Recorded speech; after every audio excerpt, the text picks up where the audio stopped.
What's going on, folks? My name is Sir Medieval, for those of you that don't know me. And last Friday, I was lucky enough to sit down and have a virtual private conversation with multiple members of Amazon Game Studios about New World. This included Scott Lane, the game director, Richard Lawrence, the studio director, and Greg H., the creator relations manager.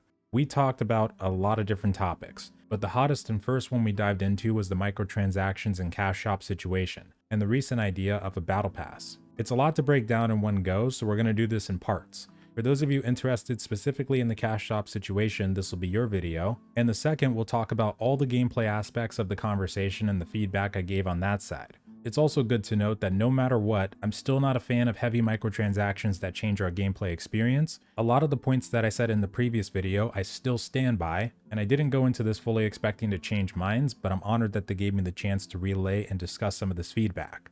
First thing I started going into is how, after a lot of research and just reminiscing about how games used to handle their monetization in the past and how these things have changed, I think New World does have an opportunity to capitalize on the fact that we do have a lot of refugees coming in from games like ArcAge, Black Desert Online, a lot of these games that have had MTX become a plague on their storefronts at one point or another. I told them that overall, despite that I said before that I would rather not see a battle pass if I had to choose, which is still true, I would still happily choose that over a ton of quality of life items in the cash shop. And I referenced the poll recently where over 94% of you, of over 2,000 plus votes, it was the most unanimous poll I think I'd ever seen, did agree that they would rather see a cosmetic only battle pass and mostly cosmetic cash shop on top of the buy to play model, as opposed to a heavily gameplay MTX based store.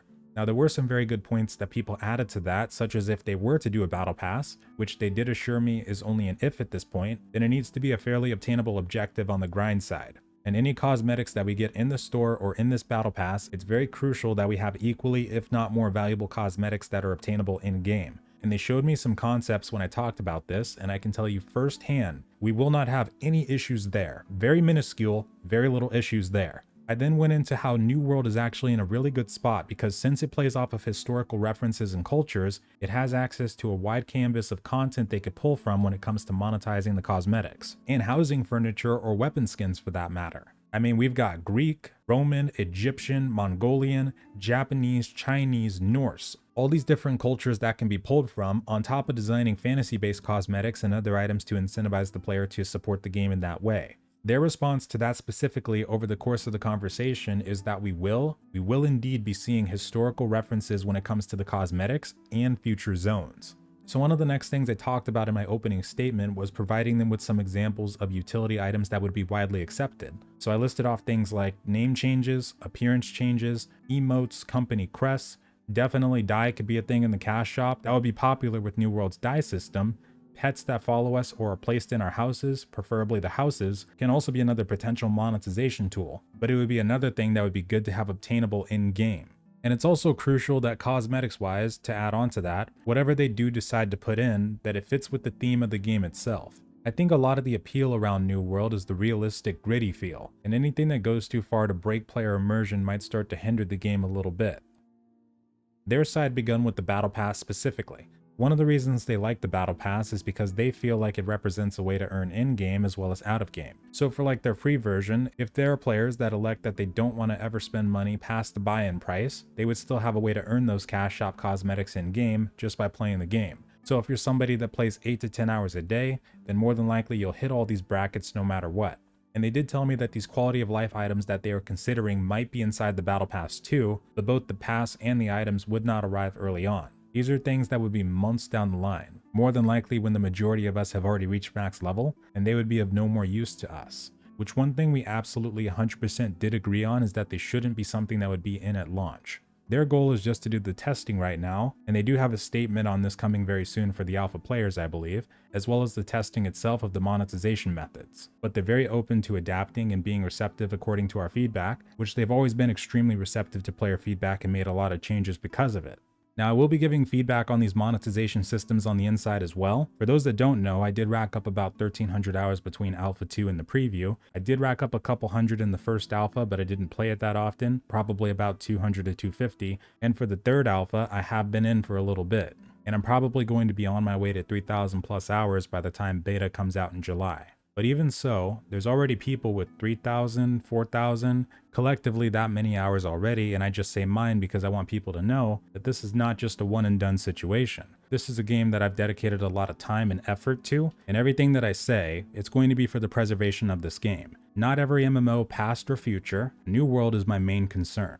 So they made it clear during their statement that if they build the Battle Pass, it'll be around items that a high-end player would already have. In addition, I would assume, to the cosmetics and things of that nature. For the less dedicated player, they'd be able to buy these quality of life items to offset the lack of time, and give them an opportunity to stay in league with everybody else. Now, one of the first things I wanted to ask after this, and we didn't stay on the topic for that long, was I wanted to know what they had spent already on the development for New World. So not counting marketing or anything like that, just development cost alone and their team size. Now outright, before I even asked the team size, they told me they have over 200 employees over there. I couldn't get an exact number on the spending, but they did say it's a lot. And I would not be surprised in the slightest if it was 150 million or way more. Now my thing is, we know that they have to make money. One of the next things they said is that they do discuss this stuff internally. They do not want to become a company that ends up nickeling and diming for literally everything. And I went over some of the stuff that people would never want to see. No bank, no inventory expansions, no way to purchase in-game currency with cash shop money. People would absolutely not want to see anything like that. And one of the things they did say, which I totally understand, is that even though they're underneath Amazon themselves, they still have to show an independent profit as a business. But even with that, they say that they have no intention of removing value from the game so that players will feel more incentivized to swipe their credit cards. And after the entire conversation, I do believe them. And the fact that they are both developer and publisher at the same time is a powerful combination that should always be taken into account, because we know exactly what can happen when developers and publishers are two different entities. Now around this point you might be asking me, but Medieval, what if we start out strong, it's just buy to play and cosmetic only at the beginning, but somewhere down the line, whether it's 6 months or 2 years, everything gets reneged on and turned into something we fear the most? And I would say, what's stopping that? Not a damn thing. That's a very good point. But I know myself that after years and years of searching on the sidelines for a decent MMO to call my home, I would rather enjoy it and fear that possibility from the inside as opposed to repeating this bullshit cycle yet again and waiting on the sidelines for years for something that might never come. And like I said, I've already got all those hours in this game and we haven't even got to beta yet. If I were to accumulate 4,000 to 6,000 more hours before this stuff got reneged on, if it did, that would still be 100% worth it, especially if we go by the dollar per hour ratio. And also, they've already seen firsthand what happens when a community is not happy with the system or upcoming plans. And like they did say in the conversation, it would definitely be in their best interest to not screw over the consumer, and this part's my words, because in the future if it did get worse, well then everybody would start to fight up all over again. But all in all, they did acknowledge the concern.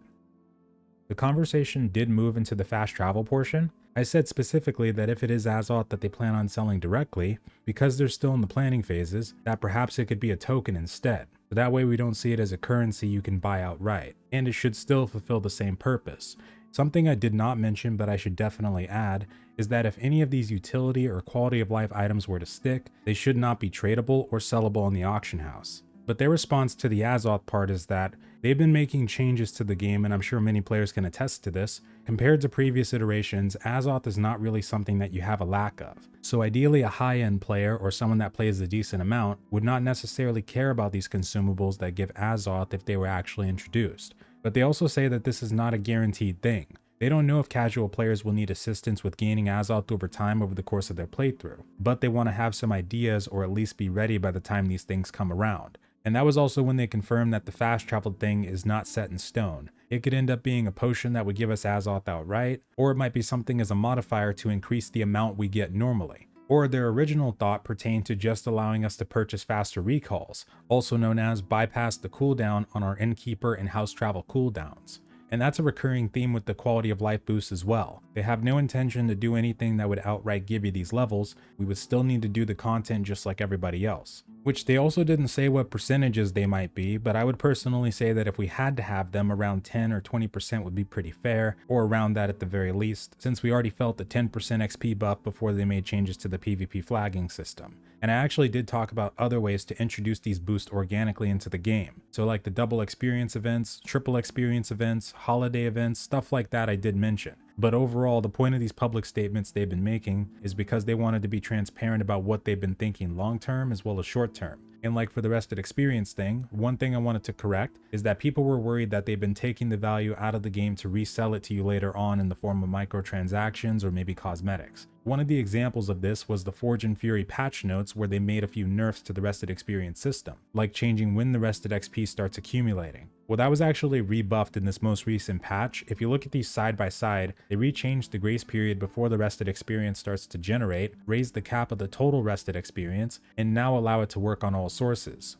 They did decrease the rate at which it's gained though, but overall between the two sections of notes, I would call this a buff. And for the cosmetic side, they've been making a lot of changes to the visual aspects of the gear. They've introduced new gear sets that are unique to obtain, like for Outpost Rush, expeditions, and updated visuals to a lot of gear sets that are obtainable through player versus environment and crafting. So to be honest, in my opinion, first and foremost, these are all mostly just extra ways for them to make money, but they are definitely adding that value aspect on top of this so that players are not at the mercy of the cash shop, which is much better than we've seen in the past.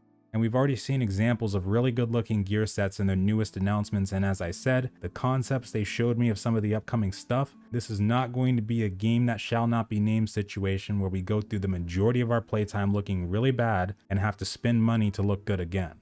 But for the quality of life, these appear to be the only things they have in mind right now. But they did make sure to stress again that none of these items would be seen in the immediate future. They've got a development plan laid out to around Christmas already, they've said, but their main goal right now is just to look for feedback. So I would say we probably wouldn't see a mention or anything related to quality of life until January or spring of next year. By then, the majority of us will already be capped out and probably not care at all, as long as these are things that don't affect the gameplay experience drastically. And that's after we've given them all of our feedback, which I highly encourage everybody to do. And me making this video is not trying to tell people that have already canceled their pre-orders or written off the game entirely to reverse their decision. I would rather you be influenced by yourself and yourself alone. Listen to all the details, do your own research, and make up your mind accordingly. And also, we are completely able to refund our purchases all the way up to beta, and that's on the Steam side. So if you're on the fence, wait for reviews, wait for live streams, make your decision based off that, and give feedback on what you would and would not be okay with seeing. But overall, that's the gist of the MTX portion of the conversation that I had with Amazon Game Studios. After that conversation, I do feel much more at ease of where they're going to go with this situation. They strike me as people that have a really big care for the quality of their game. So take of that what you will. Buy the game, do not buy the game, that's completely your choice. And either way, thanks so much for watching. Leave your comments below and I'll catch you next time.